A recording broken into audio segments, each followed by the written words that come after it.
Otros tipos de excepciones de fenómenos que no cumplen en la herencia el patrón mendeliano, tienen que ver aquellos en donde varios genes eh, están implicados en una misma enfermedad o, o también casos en donde un solo gen puede estar implicado en varios caracteres, ¿ya?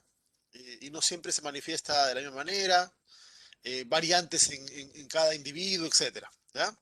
Entonces, en la clase de hoy vamos a seguir viendo algunos otros, eh, algunos otros tipos de características, de fenómenos, ¿ya? De interrelaciones de genes, de alelos, eh, que, que hacen que, como les decíamos en la clase anterior, la, el patrón clásico que encontró Mendel de 3-1, 9-3-3-1, se vea sin cumplir, ¿ya? Uno de esos fenómenos es la pleiotropía. La pleiotropía es cuando un solo gen eh, eh, se utiliza en diferentes tipos de tejidos y por lo tanto, al fallar, vamos a encontrar varios tipos de alteraciones del fenotipo, ¿ya? Por ejemplo, en los gatos hay un gen que se llama el gen W o W, como le quieran llamar, que les da un pelaje blanco, ojos azules y también les causa sordera, porque ese gen está implicado en varios tejidos epiteliales, ¿ya? Donde se inhibe la expresión de la melanina, pero también tiene que ver con la regulación de tejidos epiteliales del oído, con lo cual se genera alteraciones en la acústica. ¿Okay? Eh, el, el perro que está al lado es un perro collie, pero no tiene el color típico, sino que a este se llama Mirlo o Merle, también le dicen, ¿ya? Que genera ese tipo de manchas grises, ¿ya? Cuando deberían ser colores más parejos, generalmente son blancos negros o negros, ¿ya? Y ese tiene manchas grises. Y también genera microftalmia, que tienen que ver con estructuras más reducidas en los ojos, ¿ya? Y también tiene que ver con sordera. Eh, entonces, eh, aquí podemos ir encontrando de que, y con sentido, cuando un gen es expresado en un solo tejido, cuando falle ese gen, sus efectos se verán en ese tejido. Pero si tenemos un gen que es utilizado en todo el cuerpo o que es utilizado en varios tejidos y a veces es utilizado de formas diferentes en diferentes tejidos, va a estar implicado en varias características. Y por ende, eh, vamos a encontrar de que un solo fallo genético puede condicionar que se manifiesten diferentes patrones o caracteres variados en el fenotipo. ¿Ya? La pleiotropía es bastante común. ¿Ya? Es bastante común. Hay varios desórdenes humanos. Bueno, y muchos de ustedes van a tener la oportunidad de, de presentar en sus seminarios, ¿ya? Los síndromes. Y generalmente cuando uno habla de uno puede decir enfermedad o síndrome, ¿ya? Pero cuando uno dice síndrome, se está refiriendo a una serie de características, a serie de patrones de variación, no a una sola cosa. Por eso se llama síndrome, que implica hartas cosas, ¿ya? Eh, muchos de los síndromes genéticos que se han escogido para sus seminarios justamente son de genes que tienen importancia en varios tejidos. Entonces van a encontrar ustedes de que las manifestaciones en el fenotipo van a ser variadas. ¿Ya? Por ejemplo, el síndrome de Marfan. Eh, el síndrome de Marfan eh, bueno, no sé si conocen al caballero que está arriba a la derecha, espero que lo conozcan, ¿ya? Eh, Fue presidente por ahí de un país grande del norte. Eh, Presentaba este síndrome, ¿ya? Eh, Afecta a diferentes tipos de tejidos. Afecta a la aorta, ¿ya? Genera una dilatación de la aorta con el riesgo de que pueda generarse en algún momento una rotura y con la muerte con el consiguiente desangramiento. Presenta aracnodactilia, que son dedos más alargados de lo usual, ¿ya? Eh, También presenta un fenómeno que se conoce como pectus excavatum, que es como una depresión en la zona pectoral aquí, ¿ya? Del esternón, entre otras cosas. Entonces, aparte también presenta problemas en los ojos, ¿ya? Eh, con lo cual vemos de que los tejidos que son afectados por este síndrome son algunos tejidos esqueléticos, ¿ya? Tejidos cardíacos, ¿ya? Etcétera. Entonces tenemos de que este síndrome se produce por mutaciones en un solo gen, ¿ya? En un solo gen. Pero si yo reviso, por ejemplo, 10 personas que tengan síndrome de Marfan, 10 personas, voy a encontrar de que algunos presentan todas las características. Aracnodactilia, pectus excavatum, aorta, etcétera, ¿ya? Otros van a presentar solamente algunas características. Por ejemplo, aracnodactilia y dilatación de aorta. Otros solo dilatación de aorta. Otros pectus excavatum y aracnodactilia, y así. Combinaciones, efectos oculares, etcétera. Entonces, esto ya complica el análisis porque no todos los individuos que tienen el síndrome presentan todas y cada una de las características de ese síndrome, ¿ya? Y eso tiene que ver con mecanismos de compensación en el crecimiento, en el desarrollo embrionario, etcétera. ¿Ya? Entonces ahí se va generando eh, algo en que ya no estamos hablando de un solo carácter, sino que varios caracteres que son influidos por el mismo gen. ¿Ya? La, eh, la fibrosis cística, por ejemplo, a pesar de que, bueno, es un solo gen el que genera el proceso, también vamos a encontrar de que presenta alteraciones en una gran cantidad de tejidos. ¿Por qué razón? El transportador de calcio, de cloro, ¿ya? Que está implicado en la fibrosis cística, funciona en todos los tejidos. Todas las células necesitan transportador de calcio, de cloro hacia el exterior. ¿Ya? Recuerden que las células sacan cloro y sacan sodio, ¿ya? Y meten potasio y otras cosas. Entonces, el transportador de cloro que no funcione bien va a generar en algunos tejidos más que en otro algún tipo de, de daño, ¿ya? Eh, Particularmente los tejidos glandulares son los más afectados. Los pulmones, las gónadas, con todas las glándulas anexas que tienen las gónadas, la, la piel, las glándulas sudoríparas, ¿ya? El páncreas, todo lo que sea secreción se ve afectada porque la desregulación de metabolitos eh, los afecta, ¿ya? Entonces, un solo daño en un gen produce alteraciones pulmonares, de las gónadas, del páncreas, eh, de la piel, montones de tejidos, ¿ya? Y como les decía, no todos los individuos presentan alteraciones en todos los tejidos, ¿ya? Algunos más en uno, otros más en otro, y así. Entonces, eso va complicando el análisis que uno realiza en los descendientes, porque algunos puede que hereden mayor cantidad de problemas en diversos tejidos, otros menos, y ya no se cumple la herencia directa, la dominancia, ni nada por el estilo. ¿Ya? La, las porfirias, ¿ya? Las porfirias, que se conocen como las enfermedades del vampirismo, de forma coloquial, ¿ya? Eh, no sé si alguna vez les hablé de esto o les dejé algún trabajo alguna vez. Eh, las porfirias son desórdenes del metabolismo del grupo hemo. ¿Ya? Y eh, como, como el grupo, bueno, como la hemoglobina, los glóbulos, la sangre se pasea por todo el cuerpo, eh, la baja capacidad de poder metabolizar los grupos hemo hace de que estos se paseen por diferentes tipos de tejidos, ¿ya?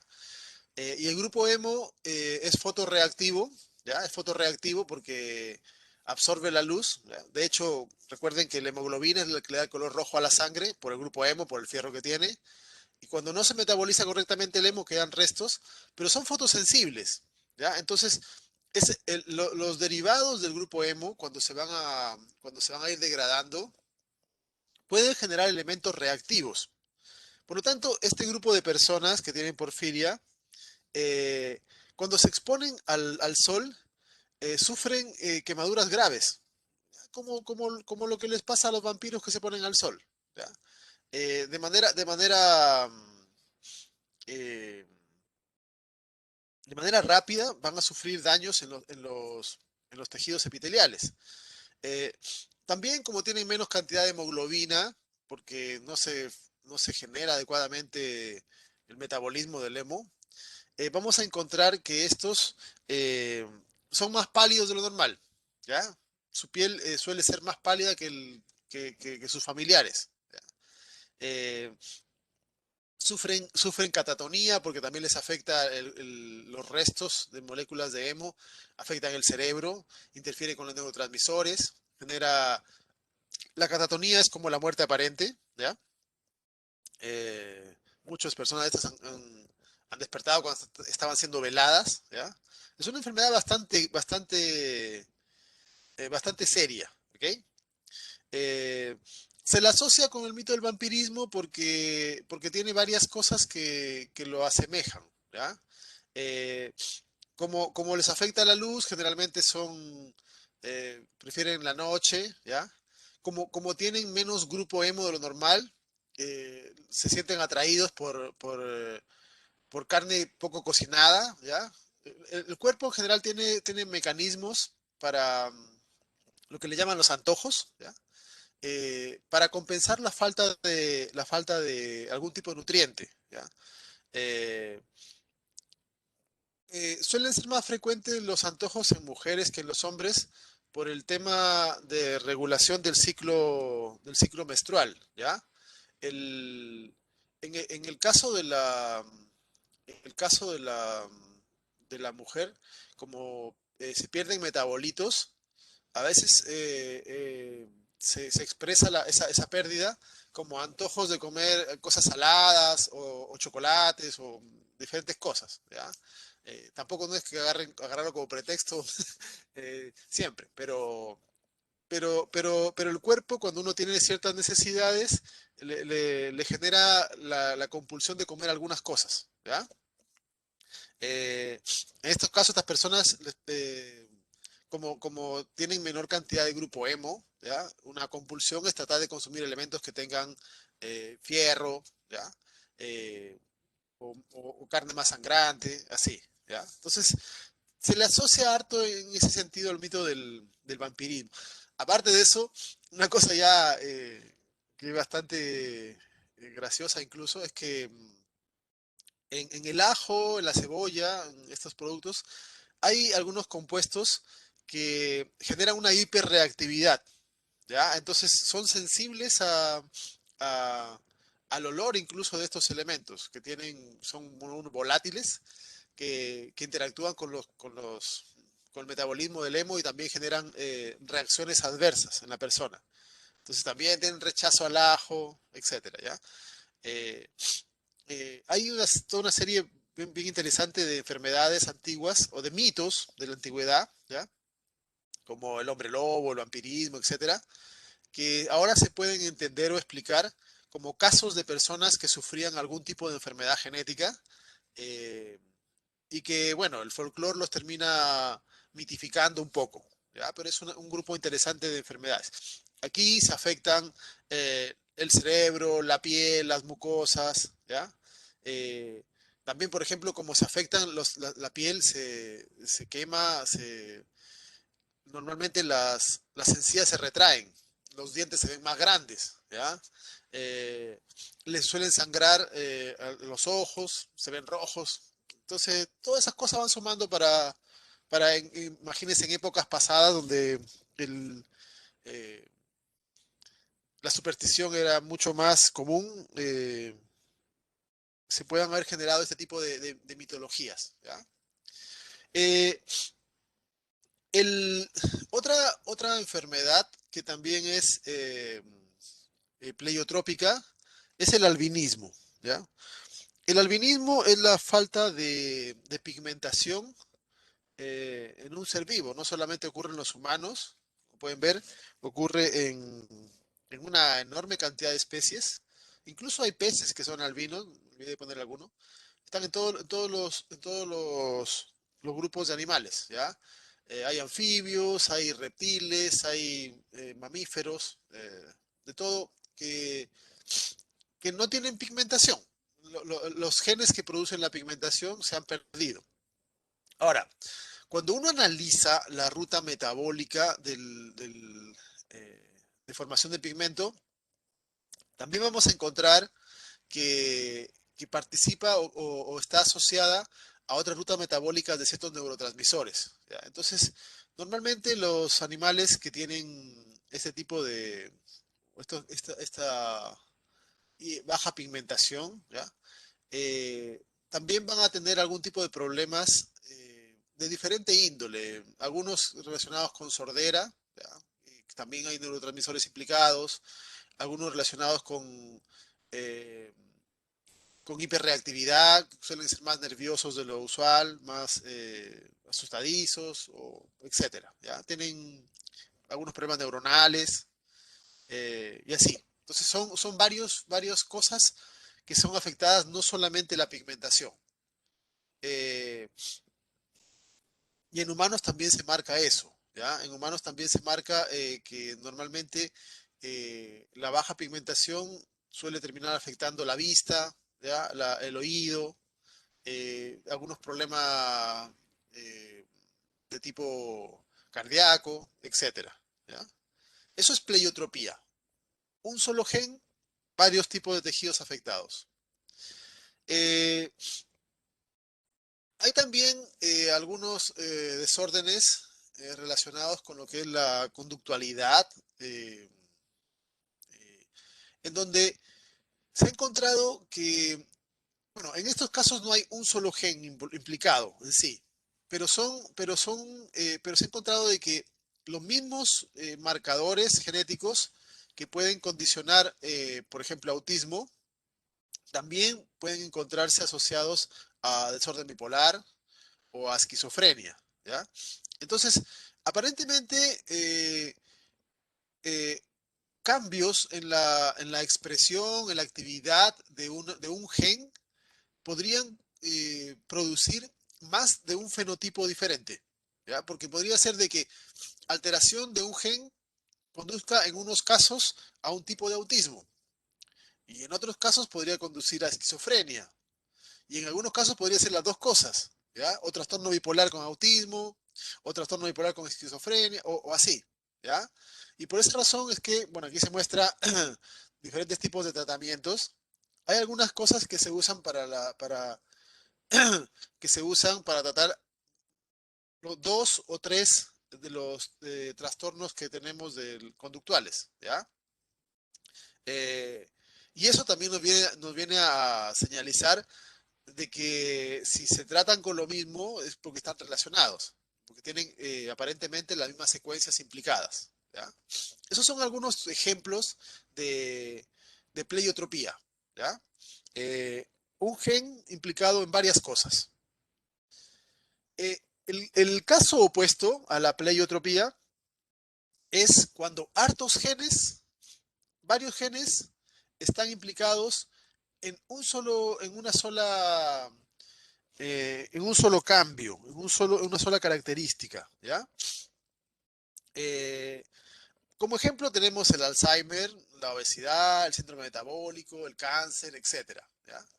Eh, con los nuevos estudios post-secuenciación del genoma, se ha podido ir encontrando regiones de interés que están implicadas en una gran cantidad de enfermedades, ¿ya? Para el caso del Alzheimer, aquí pueden ver ustedes algunos de las regiones importantes que están implicadas en el Alzheimer, ¿ya? Aquí en el cromosoma 1 hay un gen, ahí pueden ver la presenilina, el AD6, el AD7, ¿ya? Eh, regiones en el cromosoma 12, 14, 19, hartos genes, ¿ya? Estos son algunos, ¿ya? En realidad, a la fecha se han encontrado más de 20. Pero estos son los que, como se podría decir, los genes más importantes que pueden marcar eh, el desarrollo de un Alzheimer en etapas tempranas de la vida o más tardes de la vida, ¿ya? Entonces, aquí ya empieza a importar cuántos de estos uno los tiene como secuencias correctas y cuántos están mutados, ¿ya? Si una persona, por ejemplo, tiene el AD7 con una mutación y los otros están normales, es probable de que no sufra Alzheimer o tal vez es que llega a una edad muy avanzada, puede tener algún tipo de demencia ya, no sé, 80 años, 90 años. Pero, pero una persona que tenga, por ejemplo, dos o tres marcadores, esa persona va a tener Alzheimer desde los 55, 50 años, no se va a empezar ya con la sintomatología. Entonces, aquí empieza a ser importante cuántos de todos, bueno, algunos son más importantes que otros, ¿ya? La ApoE, por ejemplo, ¿ya? O el amiloide, estos precursores también son altamente importantes. Entonces, dependiendo de eso, uno puede tener un análisis. Y ahora se puede hacer esto. Se analizan todos los genes y a la persona se le puede indicar, usted corre un riesgo, no sé, del 50% de que a los 60 años ya le dé Alzheimer, ¿ya? Por ejemplo, en caso de que uno tenga familiares que les ha dado, ¿ya? Entonces se puede hacer el análisis y en la actualidad hay una gran cantidad de medicamentos que se están trabajando para, para hacer más lento el avance de la enfermedad, ¿ya? Entonces, si se determina que una persona tiene algunos marcadores de Alzheimer, se le puede dar de manera preventiva ciertos medicamentos que van a hacer que en lugar de que le empiece a los 50 el Alzheimer empiece a los 70 y que empiece más lento, que el progreso de deterioro sea menor, ¿ya? Entonces son cosas que son útiles en un tratamiento de enfermedades, ¿ya? Eh, el cáncer, o los cánceres, mejor dicho, son enfermedades multigenéticas y además multifactoriales, porque están implicados condicionantes de, de diversos tipos eh, de genes y también condicionantes ambientales, ¿ya? Aquí como ejemplo se muestra algunos genes importantes para cada tipo de cáncer, ¿ya? Puede ver el cáncer de mamas, ¿ya? Ahí están los BRCA, por ejemplo, ¿ya? El cáncer de pulmón, el P53, fíjense que destaca en montones de cánceres, porque es una de las eh, reguladores del ciclo celular más importantes, ¿ya? De cerebral, de hueso, etcétera. ¿Ven? Hartos genes implicados en cada tipo de cáncer. Eh, hay algunos tipos de sordera, ¿ya? Eh, hay, la sordera es multifactorial, ¿ya? Hay muchas, de hecho, se han encontrado más de 140 regiones del genoma humano que están involucrados en la pérdida auditiva, ¿ya? Hay cerca de 70 genes ya muy bien identificados. Entonces, eh, cuando una persona tiene sordera, tiene deficiencia en la audición, eh, podría ser por uno de cualquiera de 70 genes, ¿ya? O podría ser por una de otras regiones genómicas de más de 140 regiones que todavía no están caracterizadas, pero que se ha identificado que participan o que tienen que ver con este proceso, ¿ya? Entonces, imagínense, si una persona manifiesta pérdida auditiva de alguna forma, podría ser por más de 200 consecuencias genéticas diferentes.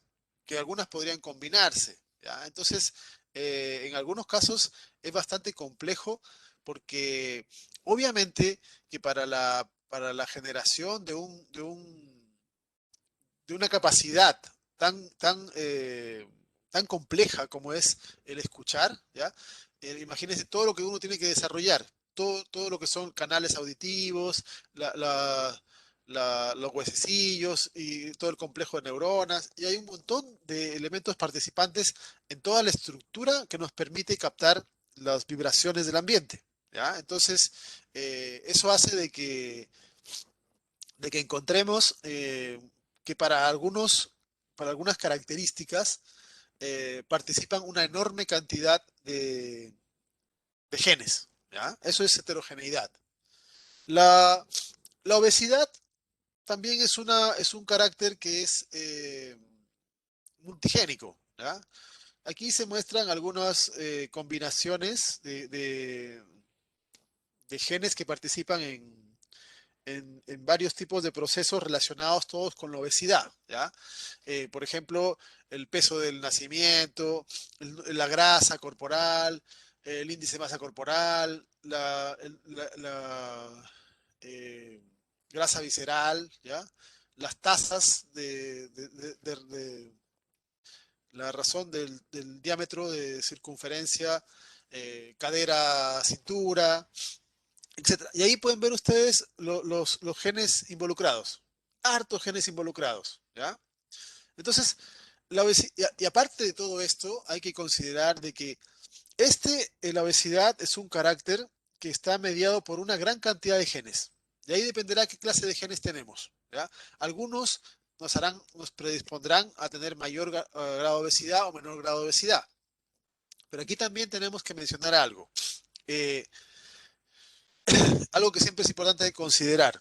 Eh, por más que el genoma te predisponga, siempre es importante recordar de que hay eh, elementos del ambiente que también son importantes en el desarrollo de la mayoría de las deficiencias, enfermedades, etcétera, ¿ya? Por ende, eh, el consumo calórico, el gasto energético, el tipo de nutrientes que uno se alimenta, la misma microbioma que tenemos nosotros en el intestino, ¿ya? Puede eh, facilitar de que uno tienda a la obesidad o lo contrario, ¿ya? Entonces, eh, muchos de los enfermedades o muchas de las características que uno te presenta se deben a regulaciones complejas de gran cantidad de genes sumados al efecto ambiental sobre estos genes y sobre el metabolismo en términos generales, ¿ya? Entonces eso va a conducir a que uno pueda tener manifestaciones diversas, ¿ya? Y que incluso pueden correlacionarse con otros tipos de enfermedades, ya, por ejemplo, la obesidad con la diabetes, etcétera. ¿Ok? Todo esto es heterogeneidad. Hartos genes implicados en un mismo proceso. Eh, otra, otro fenómeno que es interesante y y que va a,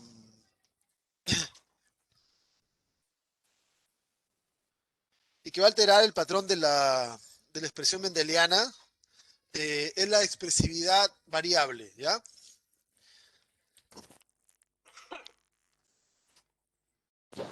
La, la expresividad, la expresividad se refiere a, eh, a la fuerza, se puede traducir como la fuerza, con la cual un individuo presentando un genotipo lo manifiesta en el fenotipo, ¿ya? ¿Qué significa eso? Bueno, fíjense en el dibujo que está al lado, ¿ya? Eh, en el dibujo que está al lado, vamos a considerar nosotros de que todos los individuos de esta población, todos, tienen el mismo gen, ¿ya? El mismo genoma, el mismo gen para color, por ejemplo, en este caso, ¿ya? Entonces, el alelo que presentan, el alelo que tienen es el mismo, El alelo es para coloración, pelaje, no sé qué cosa es esto. Me imagino que un bicho, no sé. ¿Ya? Pero imagínense que esto es, todos son iguales genéticamente. Un alelo presenta una expresividad constante, significa que todo individuo que lo tiene lo manifiesta de la misma manera. O sea, todos estos tienen el gen de color café, ¿ya? De pigmento, y todos expresan más o menos la misma cantidad de pigmento. Se ven iguales, ¿ya? Eso es expresividad constante. En todos, el grado de expresión de ese alelo va a ser constante, va a ser el mismo. En cambio, imaginemos esta otra población, ¿ya? Todos los individuos tienen también el mismo alelo, ¿ya? Esto es importante. El alelo es el mismo. El alelo es dar coloración. Sin embargo, cada uno lo expresa de forma diferente. Es decir, algunos van a expresar más cantidad de proteína de ese alelo, otros van a expresar menos proteína, otros aún menos. Entonces, a pesar de que todos genéticamente en el genotipo son iguales, en el fenotipo no se ven iguales, ¿ya? Porque algunos van a tener más marcada la característica y otros menos marcada la característica, ¿ya? Produce más pigmento, produce menos, etcétera. ¿Ok? Ahora, ¿por qué se da esto? ¿Por qué se da esto? Porque hay genes que están regulados de manera estricta por factores de transcripción que son constitutivos. Entonces, esos genes se van a expresar en todos los casos de una forma bastante homogénea. Pero hay genes que van a ser regulados por factores que pueden ser inducibles, ¿ok? Que pueden ser inducibles. Entonces, imaginemos de que este pigmento es, eh, eh, es inducido por el alimento, ¿ya? Los individuos que estén mejor alimentados producirán más pigmento. Los menos, más pobremente alimentados producirán menos pigmento. Entonces, la expresión cambia porque el ambiente, eh, a veces puede ser el azar incluso, pero en general la expresividad varía por causa del ambiente. Y hay muchas formas en que uno se afecta de esta manera, ¿ya? Vamos a dar algunos ejemplos para ver si queda más claro. Eh, este tipo de liebres, ¿ya? En- cuando llega el invierno y las temperaturas se hacen muy bajas, ¿ya? Eh, las zonas que están más expuestas al frío, como pueden ver acá, las patas, ¿ya? La cola, las orejas, la cara, eh, se colocan de color negro. Produce un pigmento negro, ¿ya? En esas zonas que tienen menos pelaje. Eh, ¿De qué les sirve esto? Bueno, recuerden de que el negro absorbe mejor el calor, ¿ya? Entonces, el poco sol que puede haber en invierno le puede servir para que mantenga mayor calor. Entonces, en invierno toman esta coloración. Y ya en verano, temperaturas no tan frías, ¿ya? Eh, el pelaje a temperaturas más cálidas es todo blanco, ¿ya? Eh, es una regulación que es afectada por la temperatura. Entonces, ¿qué es lo que tenemos acá? Que el frío induce la producción de una proteína que produce un pigmento en estas regiones, ¿ya? A unos investigadores se les ocurrió tomar una de estas liebres y colocarle una bolsa de hielo acá. Bueno, no fue hielo en realidad, porque no era tan frío, pero estaba a temperatura mucho más baja que el resto, ¿ya? Entonces, lo dejaron ahí, no me acuerdo si fue un día, 2 días, ¿ya? Pero después, cuando le quitaron esto, una bolsa un poco más fría, ¿ya? Esa zona había producido pelaje oscuro. O sea, esa zona, el pigmento había tomado coloración, ¿ya? Entonces aquí vemos cómo eh, eh, el fenotipo puede variar. Si a todo el animal le colocamos más frío, todo va a ser oscuro, ¿ya? Entonces aquí vemos cómo el fenotipo ha cambiado. Un animal que es completamente blanco ahora tiene zonas negras, ¿ya? ¿Y qué es lo que ha hecho que cambie? En este caso la temperatura. Entonces hay un inductor que suele hacer que cambie la expresividad, ¿ya? Genes que se apagan, genes que se encienden por efecto del ambiente. Eh, ¿Conocen estas plantitas?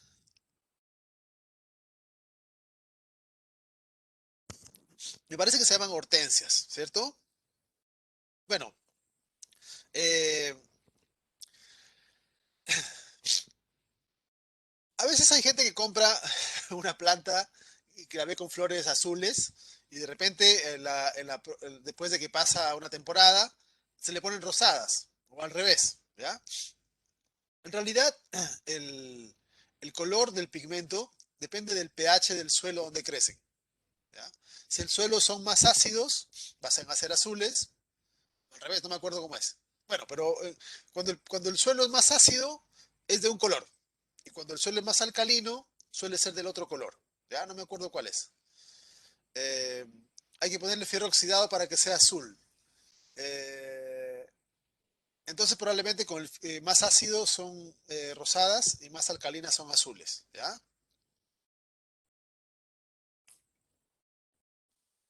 Entonces, aquí vemos cómo el, el pH cambia un fenotipo. La expresión del fenotipo ha cambiado, es variable, no es constante todo el tiempo. ¿Ya? En humanos vamos a encontrar varios tipos de, de condiciones. Generalmente uno cuando habla en humanos habla de enfermedades, porque es lo que más correlaciona en estos casos, que, que también son variables, ¿ya?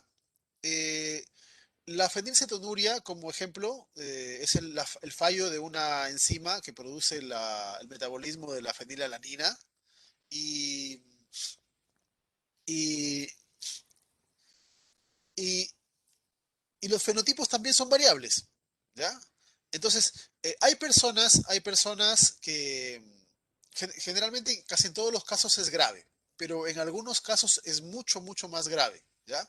Y hay personas que son altamente intolerantes a la fenilalanina y otras que son más o menos nada más. Además, piensen esto, una persona que tiene fenilfetonuria tiene que restringir su consumo de fenilalanina. Por ende, si esa persona tiene una dieta toda su vida de contenidos bajos de fenilalanina, prácticamente no tendrá ningún daño, no sufrirá ninguna alteración mayor, ¿ya? Será prácticamente normal, siempre y cuando cuide su dieta. Eh, si la persona en algún momento se descuida y come contenido más alto de fenilcetonuria, pueden empezarle desórdenes importantes que le pueden afectar el hígado, el cerebro, etcétera, ¿ya? Entonces, vemos de que la manifestación depende del alimento. Lo mismo se ha encontrado que también se correlaciona con el autismo, ¿ya?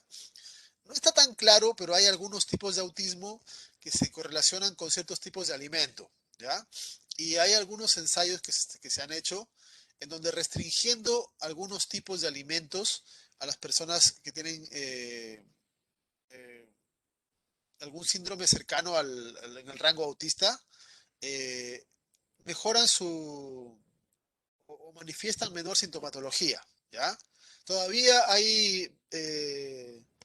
falta más detalle, porque es un tema complejo, pero aparentemente eh, el tipo de alimento podría influir en que se desencadene más una enfermedad o no. En la intolerancia de la lactosa, ni qué decir, ¿ya?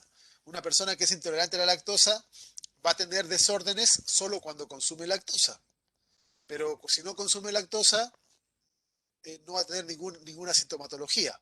Entonces ahí vemos cómo eh, la expresión del fenotipo va a variar, porque uno puede decir, una persona consumió lactosa, tomó leche y le tuvo un desorden gastrointestinal, pero si la persona nunca consume lácteos, nunca va a tener ese problema. ¿ya? Entonces, cosas tan simples como de qué nos alimentamos pueden cambiar o generar algún patrón de fenotipo diferente, ¿ya? En algunos casos, la, los cambios de expresión eh, no tienen que ver tan directamente con el ambiente, sino que tienen que ver con otros temas de cómo se posiciona eh, los genes en los genomas, ¿ya? En este caso es una familia eh, que tienen el mismo alelo, son parientes, ¿ya? Una, la mamá, la tía, la hija. Eh, y estas personas presentan este síndrome, ¿ya? Pero el grado de manifestación del síndrome no es igual en los tres casos, ¿ya? No es igual. En algunos casos es más marcado, en otros casos es menos marcado. Y eso tiene que ver con que muchas veces la posición del gen en el núcleo celular, que eso es algo aleatorio también que va ocurriendo, puede favorecer la expresión o al contrario, puede quedar en regiones que son, que están más permanentemente silenciadas y van a hacer de que ya que tenía problemas de expresión se hagan peores todavía. ¿Ya? Entonces, hay cosas que son aleatorias.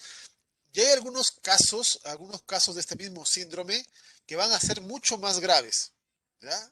Eh, considerando que todos tienen el mismo tipo de alelo. ¿Ya? Entonces, vemos de que en algunos casos hay alelos que están más cercanos a la normalidad. O sea, el mismo alelo te puede generar un problema muy grave, un problema mediano o un problema ligero, siendo que es el mismo alelo. Y eso va a tener que ver con el hecho de que la expresión va a verse alterada. Y a veces recuerden de que hay cosas que se suman en el tema del plegamiento de la cromatina, en el tema del silenciamiento, etcétera. ¿Ya? Eh, aquí hay otro caso de expresividad variable, ¿ya? Eh, este es el síndrome de Waardenburg. No sé si a alguien le tocó, eh, pero pueden ver cómo en este síndrome las manifestaciones son variadas, ¿ya? Casi todos tienen una mancha de cabello blanco acá, ¿ya? Y los ojos suelen ser claros. Pero pueden ver, en algunos casos solamente se ve una mancha más grande, una mancha con un ojo claro y el otro oscuro, una mancha más grande con los dos ojos claros, ¿ya? Manchas de diferente tamaño, ¿ven? Entonces, el grado de afectación, considerando de que son el mismo alelo el que está involucrado, ¿ya? Eh, nos manifiesta de que en algunos es más fuerte la manifestación del gen y en otros casos es más leve la manifestación, ¿ya? Otro fenómeno es la penetrancia incompleta, ¿ya? La penetrancia se refiere a la probabilidad de que un individuo que tiene un alelo dominante lo exprese, ¿ya? Porque hay una cosa que también es algo absolutamente raro. Hay alelos que cuando uno los observa en la población en general, resultan ser dominantes, ¿ya? Entonces, si están en heterocigosis, deberían manifestarse. Pero bajo en ciertos individuos de la población, por alguna razón, resulta de que no se manifiestan, ¿ya? Fíjense lo que está al lado. Volvemos al dibujito de acá, ¿ya? Eh, estos que están arriba, bueno, los genotipos tienen que ser iguales, ¿ya? Todos los de arriba tienen el mismo genotipo, todos expresan el color, ¿ya? Eso es penetrancia completa. Significa de que el alelo, que quien tiene el alelo manifiesta el alelo, ¿ya? En el caso de abajo, este es el caso de una penetrancia incompleta. Todos los individuos que están acá, incluso los blancos, tienen el alelo, tienen, ¿ya? Pero algunos manifiestan el alelo y otros no lo manifiestan, ¿ya? Esto no es que se manifieste un poco, no se manifiesta nada, no se ve en el fenotipo, ¿ya? Entonces, estos que están acá blancos tienen el gen. el gen para producir el pigmento. Sin embargo, por alguna razón, no le sirve, no funciona. ¿Ya? Entonces, la penetrancia es el caso de que a veces, incluso teniendo el ADN correcto, no se puede usar. ¿Ya? Una cosa que ya viene a ser bastante sorprendente. ¿Ya? Entonces, no necesariamente tener el genoma correcto, el gen correcto, adecuado, funcional, va a hacer que funcione. Muchas veces, por razones que todavía no están claras, hay genes que simplemente se apagan. Se piensa de que a veces hay errores durante la etapa embrionaria. Recuerden de que durante la etapa embrionaria, y vamos a verlo más adelante de nuevo, se silencian genes. ¿Ya? Hay la impronta génica. Entonces, probablemente algunos genes que no debieran apagarse, se apagan. ¿Ya? Se metilan. Y con eso quedan metilados para el resto de las células. Todas las células descendientes van a apagarse. ¿Ya? Fue un error en un inicio, pero que marcó todo el individuo futuro. ¿Ya? Entonces, hay casos en donde un individuo presenta una característica, o sea, presenta genéticamente la característica, pero fenotípicamente no la tiene. ¿Ya? Algunos casos en humanos de penetrancia incompleta, por ejemplo, incluyen el estrabismo. ¿Ya? El estrabismo es el hecho de que un ojo se tienda a desviar, ¿ya? Es un fenómeno de penetrancia incompleta, ¿ya? Se supone que es dominante, entonces si una persona tiene estrabismo, puede heredar a sus hijos este alelo, pero se ha encontrado de que hay personas que tienen el alelo para mostrar estrabismo, pero aún así no lo manifiestan, ¿ya? Bueno, aparte de eso, uno puede corregir en cierto grado este problema con ejercicios, etcétera, ¿ya? Entonces también podemos ver de que hay cosas del ambiente que pueden ir sobrellevando o sobreponiéndose a la parte genética también, ¿ok? En general, nosotros encontramos que en el ambiente los dos fenómenos, la, la expresividad y la penetrancia, se van combinando. Y nosotros podemos encontrar que en descendientes se manifiestan en muchos casos en los dos tipos de patrones mezclados. ¿Ya? Por ejemplo, la polidactilia. La polidactilia, que es presentar dedos extra del número normal, no solamente se da en humanos, se da en diferentes tipos de otros animales. Ahí pueden ver algunos ejemplos, ¿ya?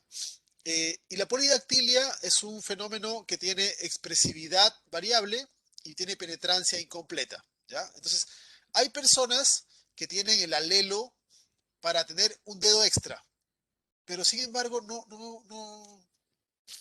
de alguna forma el genoma se las arregló para compensar eso y en el desarrollo embrionario no se generó ningún dedo extra, ¿ya? Entonces, eso es penetrancia incompleta.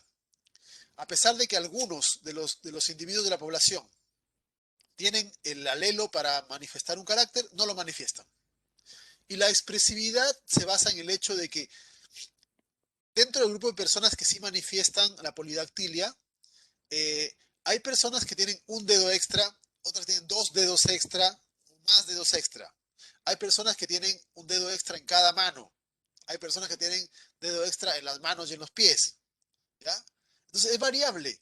En algunos se expresa más, algunos tienen hartos dedos en todas las extremidades, otros tienen solamente en una mano o en un pie y así.